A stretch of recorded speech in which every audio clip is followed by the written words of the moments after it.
पिठलं टमाटर, कांदा, लसण आणि हे बेसन चाळून घेतले मस्त छानसं. सबस्क्राईब करासाठी, लाईक करासाठी, अजून काय काय करा.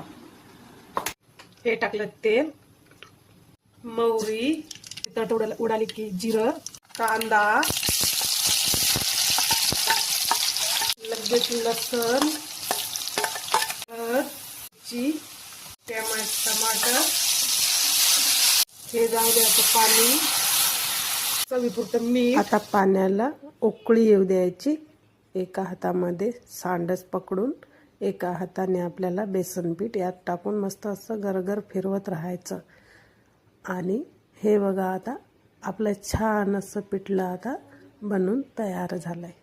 लगेच त्याच्यात थोडासा संभार टाकून मस्त चमच्याच्या सहाय्याने फिरून घ्यायचं. 2 मिनटं ताट झाकून लगेच सर्व करायचं.